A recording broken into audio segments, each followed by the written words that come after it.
बिस्मिल्लाहिर्रहमानिर्रहीम। स्टूडेंट, मेरी आवाज़ आ रही थी आप लोगों को? कंफर्म करे कोई हैंड रेज कर।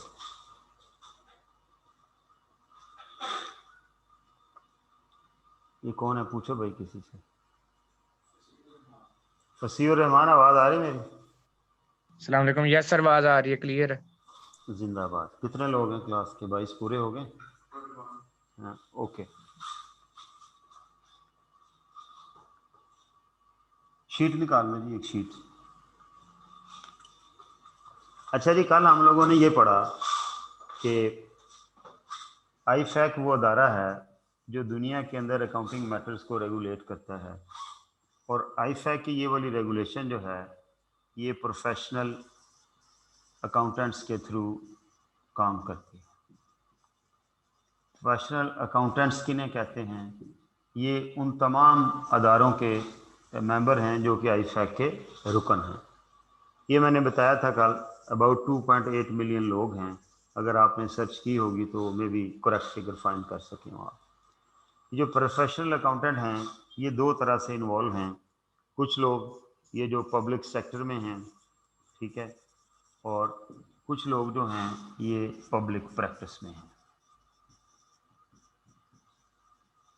ये जो पब्लिक प्रैक्टिस में लोग हैं इन्हें हम प्रैक्टिशनर्स भी बोलते हैं। इन्हें हम प्रैक्टिशनर्स भी बोलते हैं। पब्लिक सेक्टर वाले, मैं बोर्ड की तरह मिटा रहा हूँ। पब्लिक सेक्टर वाले वो लोग हैं जो जॉब्स के ऊपर, गवर्नमेंट और प्राइवेट जॉब्स हैं, other than audit firm.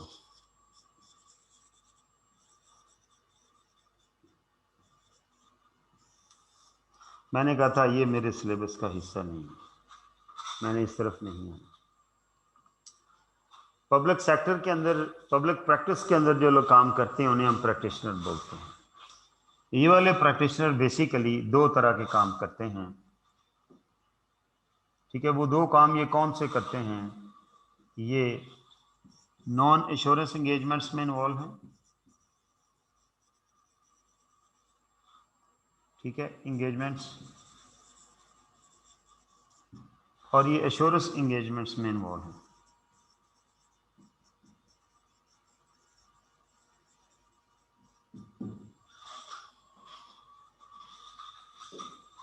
Okay, assurance और नॉन एश्योरेंस एंगेजमेंट्स में ये लोग इन्वॉल्व हैं। हमने कल हिस्टोरिकल फाइनेंशियल स्टेटमेंट के ऑडिट की डिस्कशन की कि वो एक एश्योरेंस एंगेजमेंट है। अब नॉन एश्योरेंस एंगेजमेंट क्या हैं? ये वो हैं जो एश्योरेंस एंगेजमेंट नहीं है। लिहाजा हमें ये बात डिफाइन करना ज़रूरी है कि एश्योरेंस एंगेजमेंट्स के आखिर पैरामीटर्स क्या हैं, किस एंगेजमेंट को हम एश्योरेंस कहेंगे, किसको हम एश्योरेंस नहीं कहेंगे। तो भाई आज एक फार्मूला, एक कुलिया बता देने लगा हूँ, एक पहचान बता देने लगा हूँ, एक क्राइटेरिया डिफाइन कर देने लगा हूँ कि कोई भी इंगेजमेंट होगी उसको इस क्राइटेरिया में फिट करके देखें, अगर होता है तो वो एश्योरेंस इंगेजमेंट है, अगर वो उस पर्टिकुलर क्राइटेरिया में फिट नहीं होता तो वो नॉन एश्योरेंस इंगेजमेंट है, ठीक है। वो क्राइटेरिया क्या है? वो स्टैंडर्ड हमें ये कहता है कि जी जो हमारा बेसिक रिक्वायरमेंट है वो कहता है कि जी देयर मस्ट बी 5 कंपोनेंट, ठीक है जी। पहला कंपोनेंट क्या है? कहता है जी कोई सब्जेक्ट मैटर होना चाहिए।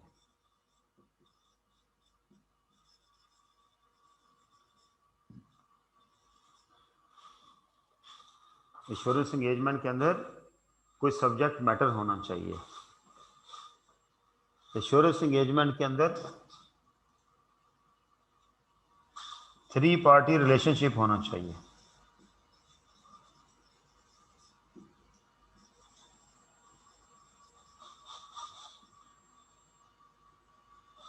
रिलेशनशिप होना चाहिए। एश्योरेंस एंगेजमेंट के अंदर कोई क्राइटेरिया, यार ये क्या मसला होता है, ये तार लग जाती है, क्या करें यार इसका ना, ये कल पिन देखो, ये तो गड़बड़ करेगा इसे। क्राइटेरिया होना चाहिए जी, ठीक है। अभी इन चीज़ों को एक्सप्लेन करता हूँ। तीसरा कंपोनेंट क्या है कि कोई क्राइटेरिया होना चाहिए जिसे हमने फॉलो करना है, ठीक है। उसके बाद जो चौथा कंपोनेंट है वो एविडेंस होने चाहिए, और पांचवा कंपोनेंट जो है वो रिपोर्ट होनी चाहिए। ये समझना बहुत ज़रूरी है, अगर हम इसको नहीं समझेंगे तो हमारे लिए प्रॉब्लम होगी। तो 5 कंपोनेंट क्या हुए? 3 पार्टी रिलेशनशिप, अगर मैं तरतीब बनाऊं इसकी, number 1, number 2 subject matter, number 3 criteria, number 4 evidence and number 5 report.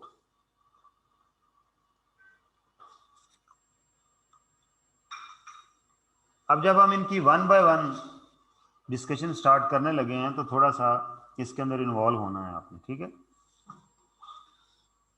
अब इस डिस्कशन, इन पांचों कंपोनेंट को समझने के लिए हम एक हिस्टोरिकल फाइनेंशियल स्टेटमेंट की एग्जांपल लेते हैं। कल मैंने बताया था ना कि उनका जो ऑडिट है वो भी एक अश्योरेंस एंगेजमेंट है। आज हम क्राइटेरिया में फिट करके देखेंगे कि हाँ वाकई वो अश्योरेंस एंगेजमेंट, ठीक है। हिस्टोरिकल फाइनेंशियल स्टेटमेंट का ऑडिट।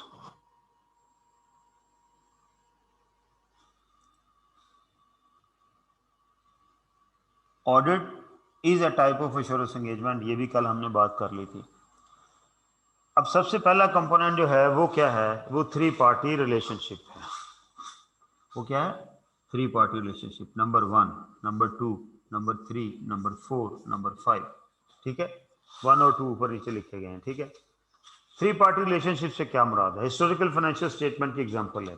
3 पार्टीज कौन सी हैं? कहते हैं जी जब कोई ऐसी एंगेजमेंट जिसमें के अंदर कम से कम 3 पार्टी इन्वॉल्व हों वो अश्योरेंस एंगेजमेंट होगी। हाँ, एक बात और याद रखिएगा कि ये पांचों के पांचों कंपोनेंट होना जरूरी है।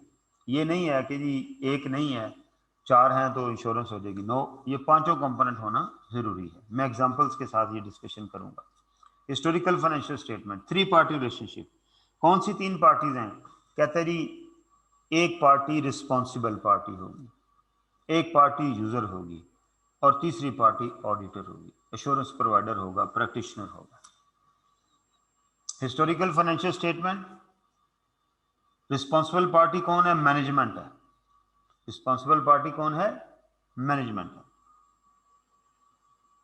ओके। दूसरी पार्टी कौन सी है? यूजर है, जो कि मैनेजमेंट तो है ही, लेकिन मैनेजमेंट के अलावा भी तो यूजर है ना। बैंक में हमने लोन लिया हुआ है, बैंक में अकाउंट देने हैं, इनकम टैक्स की रिटर्न देनी है तो अकाउंट देने हैं, ठीक है। कोई पार्टनर साथ में लाना है तो अकाउंट देने हैं, एससीसीपी में अकाउंट देने हैं। तो इसका मतलब क्या हुआ? जो audit of historical financial statement है उसमें यूजर भी इन्वॉल्व होते हैं। और तीसरी पार्टी ऑडिटर है। ऑफ कोर्स ऑडिटर वो प्रैक्टिशनर, वो एश्योरेंस प्रोवाइडर है जो कि एश्योरेंस प्रोवाइड करेगा। तो किसी भी इंगेजमेंट के अंदर 3 पार्टीज का होना जरूरी है। एक पार्टी क्लेम करेगी कि जी मेरी ये स्टेटमेंट ठीक है, दूसरी पार्टी ने उस सही स्टेटमेंट को इस्तेमाल करना है, पहली पार्टी ने क्लेम करना है और क्रिएट करनी है वो स्टेटमेंट, दूसरी पार्टी ने उन स्टेटमेंट को इस्तेमाल करना है अपने इकोनॉमिक डिसीजन मेकिंग के लिए, और तीसरी पार्टी वो है जिसने ये वेट करना है कि हाँ ये जो स्टेटमेंट्स हैं ये ठीक है। तो 3 पार्टी रिलेशनशिप हमने कहा, यूजर, ऑडिटर और नंबर 3 जो है वो मैनेजमेंट, ये एग्जिस्ट होना चाहिए। नंबर 2 सब्जेक्ट मैटर होना चाहिए। सब्जेक्ट मैटर से क्या मुराद है? कोई मुद्दा होना चाहिए। फाइनेंशियल स्टेटमेंट है, हिस्टोरिकल फाइनेंशियल स्टेटमेंट वाली एग्जांपल के अंदर, audit of historical financial statement के अंदर जो फाइनेंशियल स्टेटमेंट है वो दरअसल क्या है? वो सब्जेक्ट मैटर है। सब्जेक्ट मैटर उस इंफॉर्मेशन को कहते हैं जिसके ऊपर हमने काम करना होता है। लिहाजा फाइनेंशियल स्टेटमेंट जो है ये सब्जेक्ट मैटर होती है 3 पार्ट इसके अंदर, audit of historical financial statement के अंदर। नंबर 3 क्राइटेरिया होना चाहिए। देखिए, ऑडिटर ने क्या करना है, ऑडिटर ने एक ओपिनियन देना है।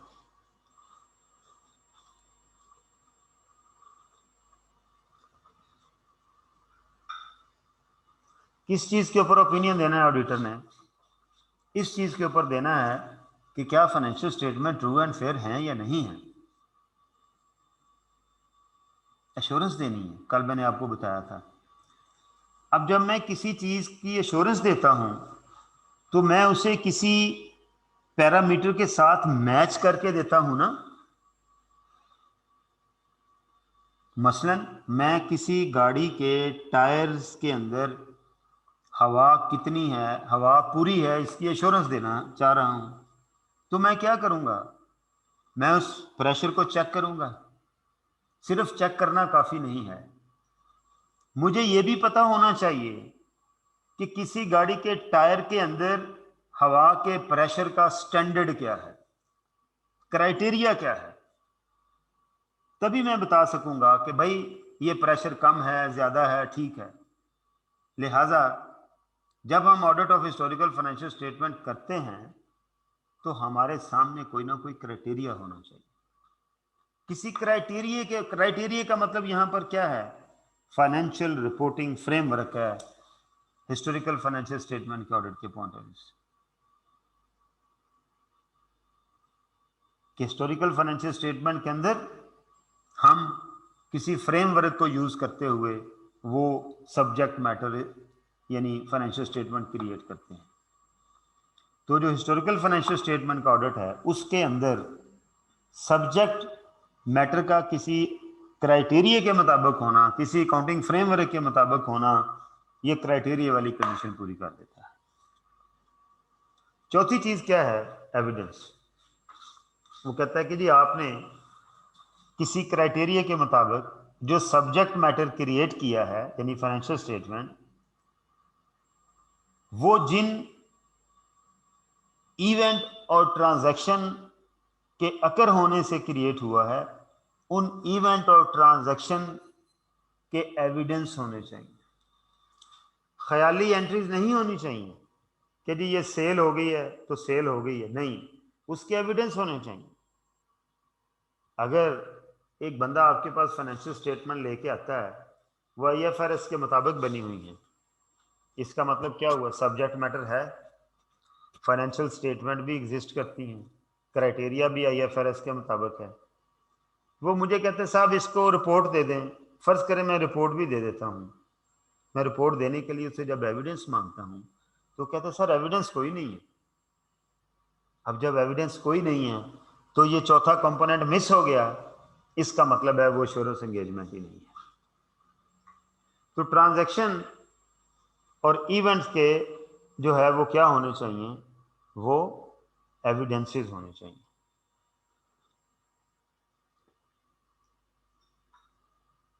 अगर एविडेंसेस नहीं हैं तो इसका मतलब क्या है? कि ये वाला कंपोनेंट मिस है। और पांचवा और आखिरी कंपोनेंट, हर कंपोनेंट ही इंपॉर्टेंट है लेकिन पांचवा कंपोनेंट सबसे ज्यादा इंपॉर्टेंट है। वो क्या? कि जी ओपिनियन के लिए एक रिपोर्ट होनी चाहिए। ओपिनियन के एक्सप्रेशन के लिए एक रिपोर्ट जो है वो प्रैक्टिशनर देगा, एश्योरेंस प्रोवाइडर देगा, ऑडिटर देगा।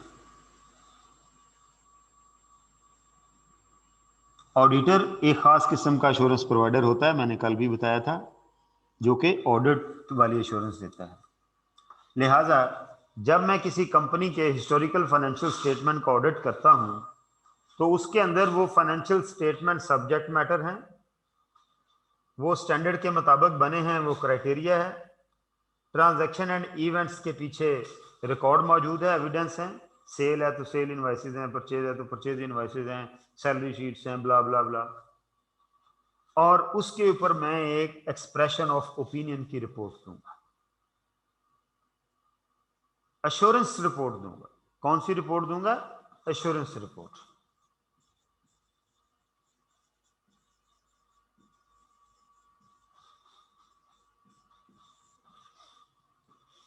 किस बात की एश्योरेंस मैंने देनी है? कि साहब किसको देनी है? Users of the financial statement को। मैनेजमेंट ने ये फाइनेंशियल स्टेटमेंट बनाई है, मैं एश्योरेंस दे रहा हूं, यूजर्स को दे रहा हूं, लिहाजा 3 पार्टी रिलेशनशिप एग्जिस्ट करता है। पहला कंपोनेंट पूरा हो गया। Subject matter financial statement exist करती हैं। क्राइटेरिया IFRS हैं, जो भी आपके मुल्क का कानून होगा वो क्राइटेरिया बन जाए। ट्रांजैक्शन और इवेंट्स के इनवॉइसेस एविडेंस हैं, और फिर मैं उसके ऊपर एक रिपोर्ट एक्सप्रेस कर रहा हूं। लिहाजा ये जो audit of historical financial statement है, ये क्या है? ये एक एश्योरेंस एंगेजमेंट है। आपके सिलेबस के अंदर यही एक एश्योरेंस एंगेजमेंट है।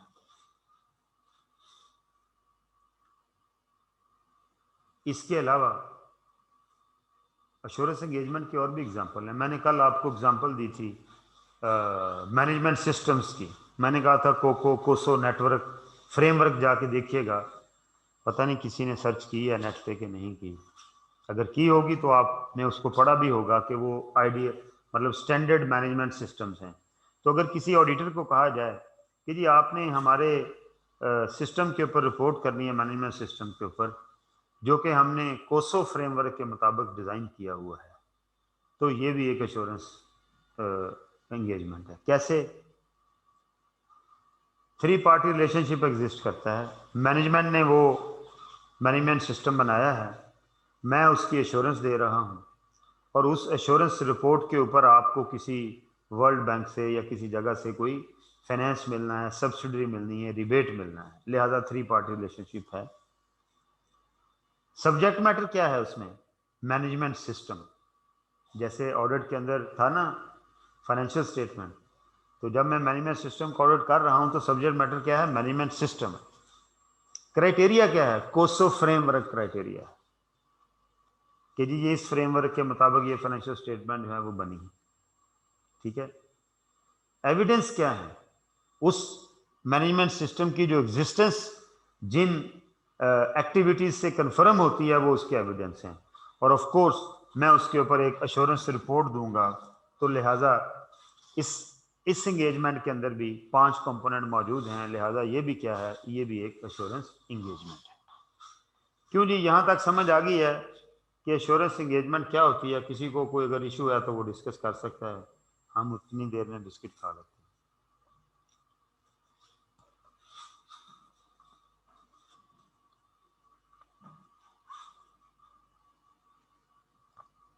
अच्छा जी, अब जरा वो हैंड रेज करें जिन्हें समझ आ गई है यहां तक।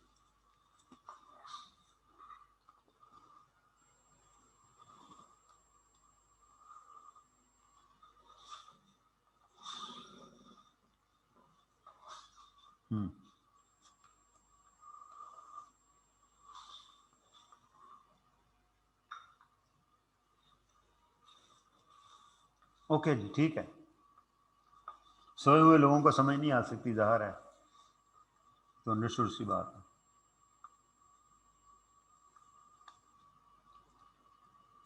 तो मैंने आपको ऑडिट के अलावा एश्योरेंस एंगेजमेंट की एग्जांपल दे दी कि सिस्टम ऑडिट जो है वो भी एश्योरेंस एंगेजमेंट है। इसके अलावा हमसे एक सर्टिफिकेट मांगा जाता है समटाइम कैपिटल इंडक्शन का, सिर्फ ये मांगा जाता है, वो भी एश्योरेंस एंगेजमेंट। वो कैसे? मैनेजमेंट एक सर्टिफिकेट तैयार करती है कि साहब share holder has introduce their capital into the company as per law, as per companies act. अब मैनेजमेंट की ये जो स्टेटमेंट है ये सब्जेक्ट मैटर। ओके, ये जो स्टेटमेंट की एश्योरेंस चाह रहा है कौन? SCCP। SCCP क्या हो गया? यूजर हो गया।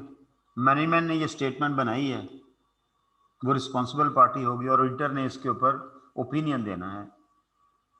तीसरी पार्टी रिलेशनशिप एग्जिस्ट कर गया। सब्जेक्ट मैटर, वो सर्टिफिकेट सब्जेक्ट मैटर। ठीक है जी। अल्टीमेटली क्राइटेरिया क्या है?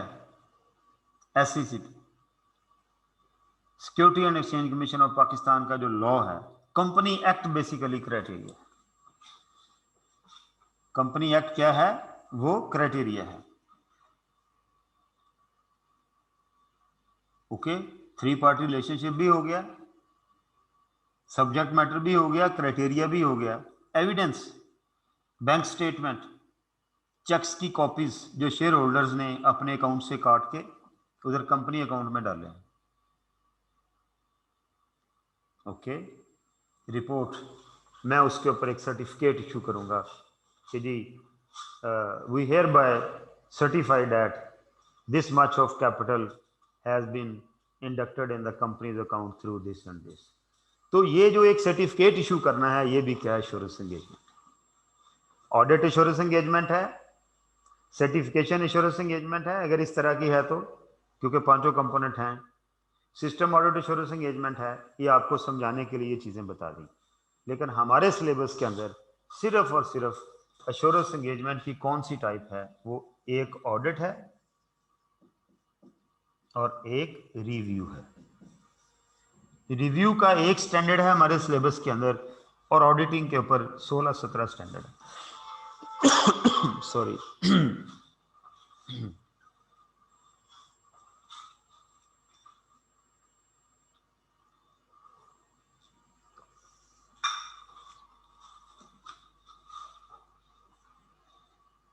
हमारा सारा सिलेबस ऑडिट के गिर्द घूमता है। एक स्टैंडर्ड रिव्यू का भी है, रिव्यू भी एश्योरेंस एंगेजमेंट होती है। ये क्या है ये भी समझने जरा। मैनेजमेंट एक एब्रिज्ड अकाउंट तैयार करती है। हाँ जी, हैंड रेज हुआ भाई, पूछो जी। कौन है जी? सर फरहान। इधर फातिमा लग रहा है यहाँ से। जी फरहान। सर जैसे आपने ये भी स्टेटमेंट वाले की आपने क्राइटेरिया में 2-3 एग्जांपल्स दिए हैं, एक कंपनीज एक्ट की दी है आपने। यहाँ पे जो हमने पढ़नी है audit of historical financial statements, इसके क्राइटेरिया को क्या लिखेंगे? IFRS, एग्जांपल दे दें इसके। International financial IFRS, reporting standard, okay sir. ठीक है, जिसके मुताबिक वो फाइनेंशियल स्टेटमेंट बने हैं। ठीक है जी, ओके सर। ओके। अच्छा जी, अब मैंने आपको बताया कि रिव्यू भी एक एश्योरेंस एंगेजमेंट है।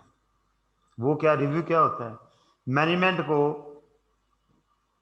बैंक के अंदर या SCCP के अंदर, खासकर लिस्टेड कंपनी जो है, उन्होंने 6 मंथली अपने अकाउंट सबमिट करने होते हैं, रिव्यूड अकाउंट।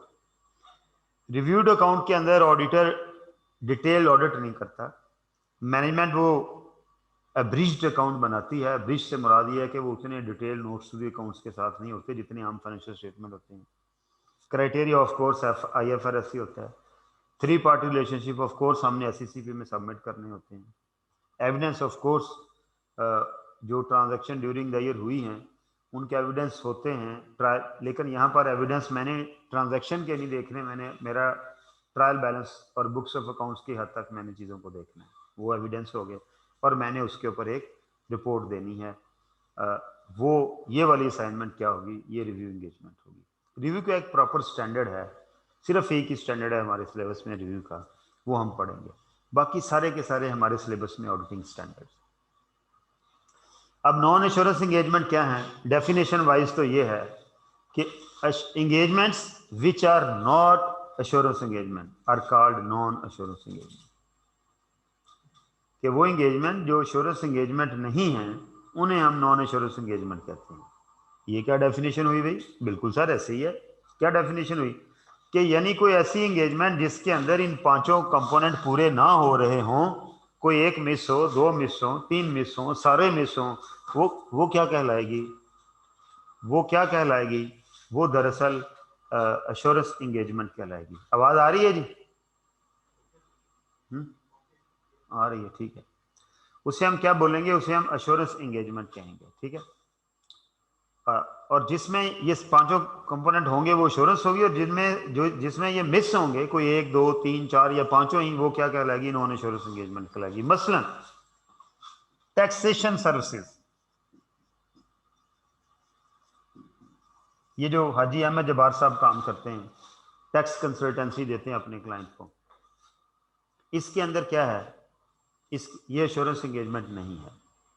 टैक्सेशन सर्विसेज में क्या होता है? कोई सब्जेक्ट मैटर नहीं है, आपने अपने क्लाइंट को बताना है जी रिटर्न ऐसे फिल करने, यहाँ से टैक्स अवॉइड किया जा सकता है। एविजन तो नहीं मैं कहूँगा कि जी यहाँ से टैक्स बचाया जा सकता है, इस तरह कर लेंगे तो ये बन जाएगा, ये बन जाएगा। कोई आप अहमद साहब कोई रिपोर्ट नहीं देते रिटर्न के ऊपर, ठीक है। लिहाजा मुमकिन एविडेंस होते हैं, चलान वगैरह टैक्स के होते हैं, क्राइटेरिया भी इनकम टैक्स ऑर्डिनेंस होता है, ठीक है। थ्री पार्टी रिलेशनशिप भी शायद होता है कि मैनेजमेंट डाटा प्रिपेयर करती है, टैक्स डिपार्टमेंट को वो देना होता है, उन्होंने यूज़ करना होता है। सब्जेक्ट मैटर भी शायद होता है, वो रिटर्न भी बना के अगर ले हैं, लेकिन अहमद साहब किसी भी रिटर्न के ऊपर रिपोर्टिंग नहीं करते।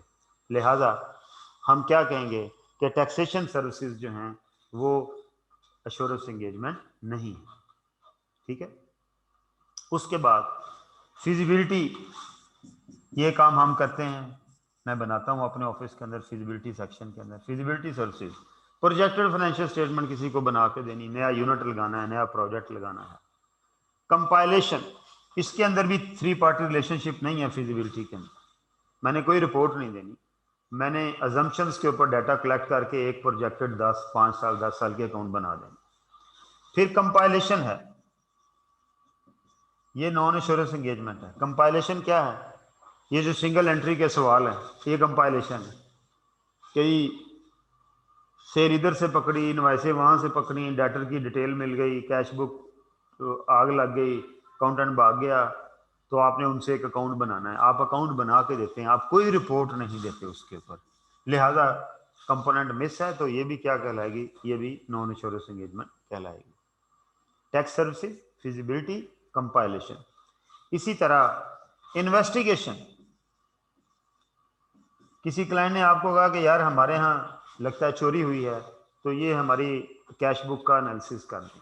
आपने कोई, आप अगर रिपोर्ट देंगे भी तो वो opinion of expression of opinion नहीं होगा, वो एक फैक्ट फाइंडिंग रिपोर्ट होगी, वो ये वाली रिपोर्ट का मकसद हासिल नहीं करती। ये रिपोर्ट कौन सी होगी?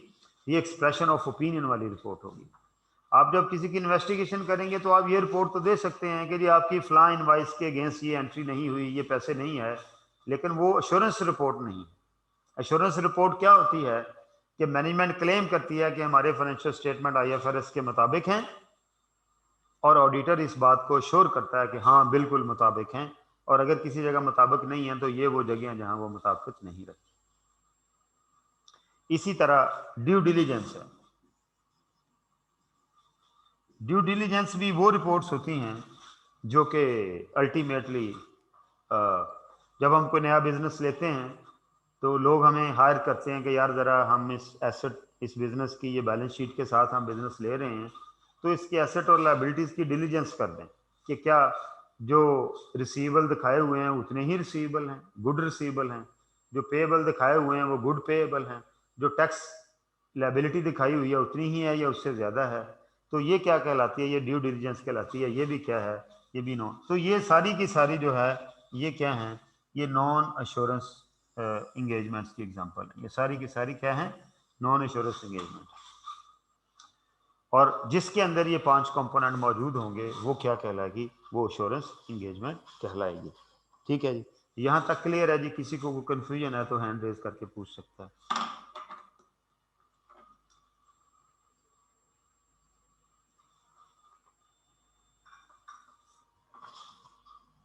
ओके फाइन, अगली शीट चाहिए।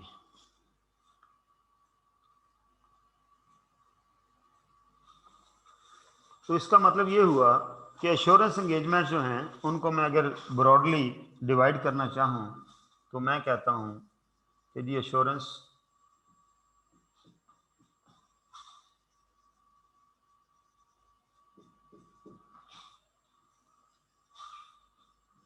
एक हो गया रिव्यू, एक हो गया ऑडिट, और एक होगी अदर्स, जो मैंने आपको एग्जांपल्स दी हैं, system audit, certification, etcetera etcetera. ठीक है, ये जो नॉन एश्योरेंस एंगेजमेंट्स हैं उनको स्टैंडर्ड रिलेटेड सर्विसेज भी कहता है। क्या कहता है? रिलेटेड सर्विसेज भी कहता है। हमारे सिलेबस के अंदर सिर्फ और सिर्फ रिव्यू का एक स्टैंडर्ड और ऑडिट शामिल है। लिहाजा हमारे हिसाब से हम क्या करेंगे, हम ये कहेंगे कि भाई एश्योरेंस की हमारे सिलेबस के पॉइंट ऑफ व्यू से दो ही टाइप्स हैं, एक रिव्यू है और एक ऑडिट है, audit of historical financial statement. अब जैसे फाइनेंशियल स्टेटमेंट की यूनिवर्सल एक्सेप्टेबिलिटी क्रिएट करने के लिए उनके अंदर अकाउंटिंग ट्रीटमेंट का स्टैंडर्ड होना जरूरी है, इसी तरह ऑडिट रिपोर्ट की इंटरनेशनल एक्सेप्टेबिलिटी क्रिएट करने के लिए एट ऑल लेवल्स उसके लिए भी किसी न किसी स्टैंडर्ड, किसी न किसी पैरामीटर की जरूरत है। लिहाजा आईफैक का जो auditing and assurance standard board है, मैंने कल भी बताया था, IAASB, उसने मुख्तलिफ किस्म के स्टैंडर्ड जो हैं वो मुसलसल रिसर्च होती रहती है और मुख्तलिफ किस्म के स्टैंडर्ड जो हैं वो डिवाइस किए गए हैं, ठीक है, जिन्हें हम collectively audit and assurance standards कहते हैं। कलेक्टिवली उन्हें क्या कहते हैं? ऑडिट एंड एश्योरेंस स्टैंडर्ड्स कहते हैं। ये स्टैंडर्ड जो हैं इसको हम 3-4 हिस्सों में डिवाइड कर सकते हैं। कुछ standard particularly audit and assurance के लिए हैं, जिन्हें ऑडिट स्टैंडर्ड, एश्योरेंस स्टैंडर्ड कहते हैं। कुछ रिव्यू के लिए हैं, जिन्हें हम रिव्यू स्टैंडर्ड्स कहते हैं। कुछ रिलेटेड सर्विसेज के लिए भी हैं, यानी जो हमने नॉन एश्योरेंस एंगेजमेंट करनी है उनके लिए भी स्टैंडर्ड बनाए गए हैं कि आपने उनको भी इस तरह परफॉर्म करना है, जो कि हमारे सिलेबस का पार्ट नहीं है। उन्हें हम स्टैंडर्ड फॉर रिलेटेड सर्विसेज कहते हैं। और फिर कुछ स्टैंडर्ड ऐसे हैं जो कि इन तमाम इंगेजमेंट्स की, जो कि एक प्रैक्टिशनर, चाहे वो एश्योरेंस हैं, नॉन एश्योरेंस हैं, इनकी क्वालिटी को कंट्रोल करते हैं, उन्हें हम ISQC कहते हैं। ठीक है, तो क्या हुआ जी कि दो तरह के स्टैंडर्ड यहाँ मौजूद हैं। क्या कहते हैं हम उन्हें? ISAs, international standard on audits, ठीक है, ISAEs, international standard on assurance engagements, review, international standard on ISREs, review engagements, ठीक है। और जो मैंने नॉन एश्योरेंस एंगेजमेंट लिखी हैं, मैंने कहा उनके ऊपर जो स्टैंडर्ड अप्लाई होते हैं for non assurance engagement, non assurance, ठीक है, जो कि अपने सिलेबस का पार्ट नहीं है, उन्हें हम क्या कहते हैं? International standard on related services. ये जो स्मॉल एस है, ये इसकी प्लूरल सेंस को इंडिकेट करने के लिए यूज हो रहा है, ठीक है। और कुछ स्टैंडर्ड हैं जो कि इसके तमाम एक्सरसाइजेस की क्वालिटी को कंट्रोल करते हैं, ठीक है, उन्हें हम ISQCs बोलते हैं। यानी international standard on quality control, international standard on audits, international standard on assurance engagements, ये ऑडिट और एश्योरेंस के ऊपर इकट्ठे अप्लाई होते हैं। International standard on review engagements, international standard on review engagements, और international standard on related services, जो non assurance के ऊपर अप्लाई होते हैं, and international standard on quality controls. ये जो क्वालिटी कंट्रोल के स्टैंडर्ड हैं, ये नॉन एश्योरेंस एंगेजमेंट पे भी अप्लाई होते हैं, ये ऑडिट और एश्योरेंस एंगेजमेंट्स पे भी अप्लाई होते हैं, audit and other assurance engagements पे भी अप्लाई होते हैं, और ये रिव्यू एंगेजमेंट्स पे भी अप्लाई होते हैं। अप्लाई होने का क्या मतलब है? ऑडिटर ने इन स्टैंडर्ड्स के मुताबिक ऑडिट करना हो। तब हम बोलते हैं कि जी audit of historical financial statement, तो ऑडिटर ने ISAs और ISCs के मुताबिक काम करना होता है, क्योंकि ऑडिटिंग और एश्योरेंस स्टैंडर्ड जो हैं उनके मुताबिक ऑडिटर का कंडक्ट होगा, तो वही समझा जाएगा कि ऑडिटर ने प्रॉपर तरीके से काम किया है। ये जो रिव्यू का एक स्टैंडर्ड है, ये हम सब, वैसे रिव्यू के 2-3 स्टैंडर्ड हैं, 3 हैं, लेकिन हमारे सिलेबस के अंदर सिर्फ और सिर्फ एक है, जो कि हम जब हम सिलेबस का आखिरी हिस्से में जाएंगे तो हम ये वाला स्टैंडर्ड पढ़ेंगे। अब हमारे सिलेबस के अंदर कौन कौन से स्टैंडर्ड जो हैं वो शामिल हैं, ठीक है। ISA 2 है, उसके बाद 300 सीरीज के स्टैंडर्ड हैं IS 300, 315, 330। ये जो नंबर है ना इनके, ये सीरीज में है। लाइक 200 सीरीज बेसिक स्टैंडर्ड की सीरीज, ऐसा नहीं है कि 200 स्टैंडर्ड है, ठीक है। IS 200 है ये, ठीक है। ऐसा नहीं है कि जी ये 200 स्टैंडर्ड है, ऐसा नहीं है। 200 सीरीज है, यानी बेसिक स्टैंडर्ड की सीरीज 200 है। मेरा ख्याल 204 भी है हमारे सिलेबस में, ठीक है।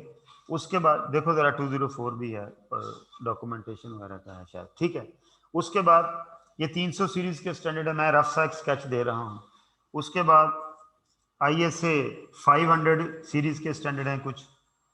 ऑडिट एविडेंस की सीरीज है ये जो 500 वाली है। ये 300 वाली रिस्क की सीरीज है, 200 वाली बेसिक्स की सीरीज है, 500 वाली ऑडिट एविडेंसेस की सीरीज है। उसके बाद ISA 600 जो है using the work of other वाली सीरीज है। और फिर ISA 700 ये जो है ये रिपोर्टिंग की सीरीज है। तो दरअसल ये बेसिक स्टैंडर्ड, रिस्क असेसमेंट के स्टैंडर्ड 300 में, 500 ऑडिट एविडेंसेस के स्टैंडर्ड, 600 के अंदर using the work of other people के स्टैंडर्ड, और 700 के अंदर रिपोर्टिंग के स्टैंडर्ड। तो हमारा जो सबसे पहला टॉपिक होगा वो बेसिकली 700 सीरीज के स्टैंडर्ड होंगे। ये 3 स्टैंडर्ड हैं, और मैंने आपको बताया था कि ये 3 स्टैंडर्ड कम से कम 35-40% पेपर इसके अंदर होगा, ठीक है। अब हमने सारी चीज़ कंक्लूड कर ली कि भाई हमारा फोकस किसके ऊपर होना है, ऑडिट के ऊपर होना है और ऑडिटिंग से रिलेटेड स्टैंडर्ड्स के ऊपर होना है। नॉन एश्योरेंस एंगेजमेंट का जितना हमें नॉलेज लेना था ले लिया। ये जो मैंने आपको ये बताया है कि जी नॉन एश्योरेंस के ऊपर रिलेटेड सर्विसेज के स्टैंडर्ड अप्लाई होने हैं, ऑडिट और एश्योरेंस के ऊपर auditing and assurance standard apply होने हैं, रिव्यू के ऊपर रिव्यू स्टैंडर्ड अप्लाई होने हैं, और इन सब के ऊपर क्वालिटी कंट्रोल स्टैंडर्ड अप्लाई होने हैं। तो ये जो मैंने कहा कि जी इस चीज़ के ऊपर ये स्टैंडर्ड अप्लाई होंगे, इसके ऊपर ये स्टैंडर्ड अप्लाई होंगे, इस कॉन्सेप्ट को कहते हैं authority attaching to the standard. क्या कहते हैं? अथॉरिटी, मैं इधर लिखने लगा हूं, authority attaching to the standards, ठीक है जी, कि किस स्टैंडर्ड की क्या अथॉरिटी है, ठीक है। जो नॉन एश्योरेंस एंगेजमेंट है उसके ऊपर international standard for related services, ये किताब में भी अभी नहीं बताऊंगा, किताब में जब जाएंगे हम पहले चैप्टर के ऊपर तो फिर बताऊंगा ये किस जगह पे ये चीज़ हम कहाँ से हमने पढ़नी है, ठीक है जी। तो आज के लिए इतना ही। कल इंशाल्लाह ताला हम ये जो रिपोर्टिंग वाले स्टैंडर्ड्स हैं इसको शुरू करेंगे, लेकिन उससे पहले हम एश्योरेंस का ज़रा ऑपरेशन करेंगे कि एश्योरेंस जो है ये बेसिकली एक बेसिक सा कॉन्सेप्ट तो हमने ले लिया, लेकिन एश्योरेंस कितनी टाइप की होती है, क्या कैटेगरीज हैं, लेवल ऑफ एश्योरेंस से क्या मुराद है, और टाइप ऑफ एश्योरेंस जो है उससे क्या मुराद है।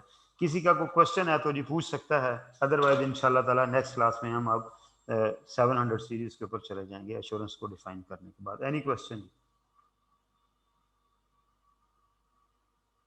Any question?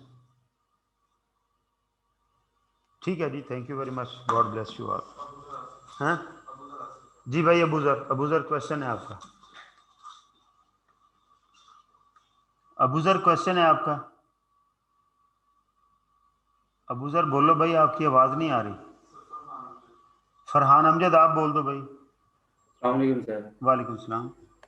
सर ये रिक्वेस्ट करनी थी कि ये जो अभी आपने अकाउंटिंग स्टैंडर्ड्स की सीरीज बताई है इसको काइंडली अकाउंटिंग, ग्रुप में अगर एक डॉक्यूमेंट मिल जाए हमें। अकाउंटिंग नहीं, ऑडिटिंग के स्टैंडर्ड। सॉरी, ऑडिटिंग के जो स्टैंडर्ड्स हैं। अच्छा ऐसा है, बुक है अपने पास? चेक करो, एक मिनट रुकें जी, सारे लोग रुकें ज़रा, मैं भी बता देता हूँ। मैं अभी एक्चुअली बताना नहीं चाह रहा था, लेकिन चलो नहीं हो, क्योंकि आपने पूछ लिया क्वेश्चन, वहाँ पर हमने जाना था।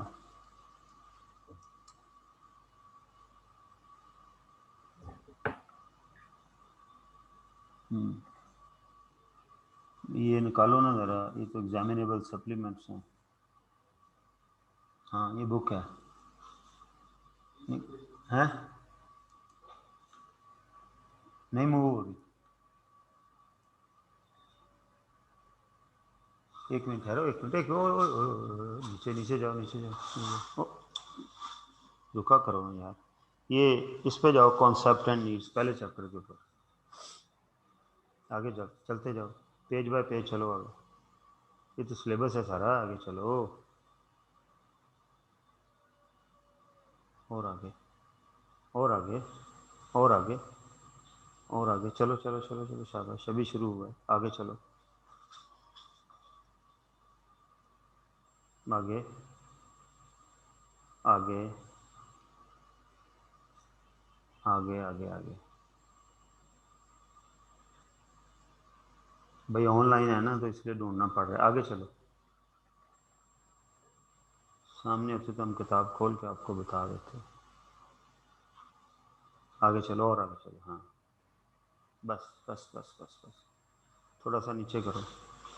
आपने जी घर से अब पढ़ आना है, जब हम इधर आ ही गए हैं। 4.1 आर्टिकल है,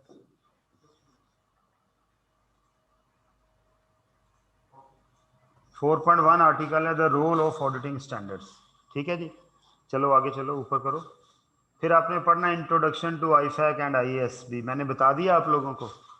ठीक है, ये उसकी डेफिनेशन है आईएसएसबी की। आगे चलो, ये रुको ज़रा, रुको रुको रुको, किधर चले गए हो यार, यहाँ आहिस्ता जाओ ना यार, ऊपर करो थोड़ा सा, और ऊपर, ये देखें, नीचे करो थोड़ा, ये देखें, ये वो डिफरेंट बोर्ड्स हैं जो मैंने आपको एक्सप्लेन किए थे।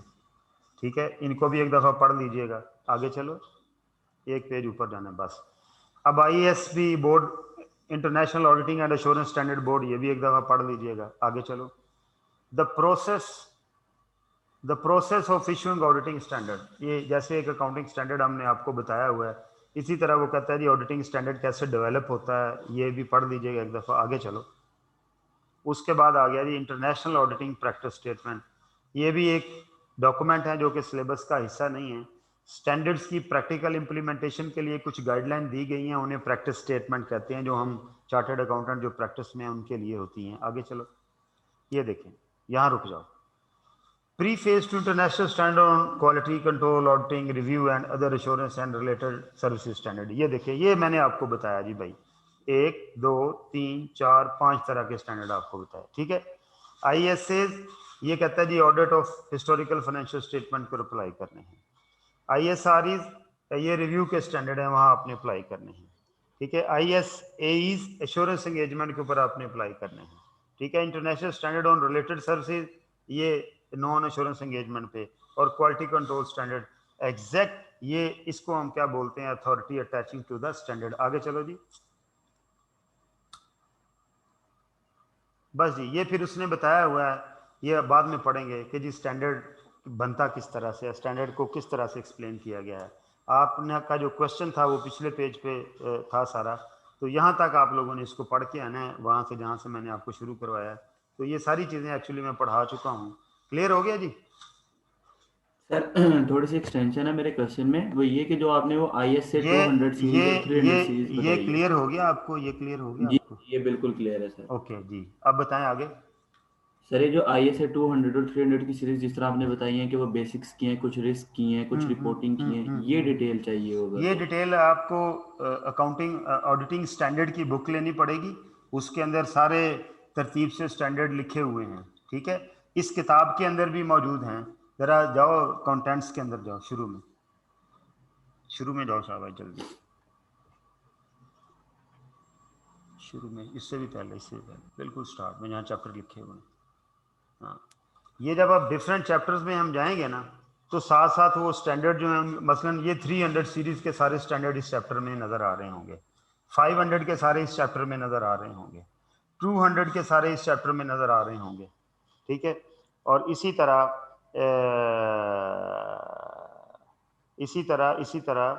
आगे जाएं, आगे रिपोर्टिंग के स्टैंडर्ड जो हैं, ये रिव्यू के स्टैंडर्ड सारे यहाँ नज़र आ रहे होंगे। ठीक है, और इसी तरह यहाँ पर ये 700 सीरीज के स्टैंडर्ड यहाँ नज़र आ रहे होंगे। ठीक है, तो ये जब साथ साथ हम पढ़ेंगे तो इसके नंबर एलेबोरेट करता जाऊँगा। कल वैसे भी शायद आपको बता दूं, पहला स्टैंडर्ड 200 है, दूसरा 210 है, तीसरा 300 है, चौथा 315 है, पांचवा 330 है, उसके बाद 500 है, 508 है, उसके बाद फिर अल्टीमेटली हमारे पास 600 है, 700 है, 701 है, 705 है। ये सारे के सारे स्टैंडर्ड जो है हमारे सिलेबस में हैं। इसकी एक मैं लिस्ट बना दूंगा आपको आने वाले दिनों के अंदर। ठीक है जी, ओके सर। ओके जी, thank you very much, God bless you. अल्लाह हाफिज़।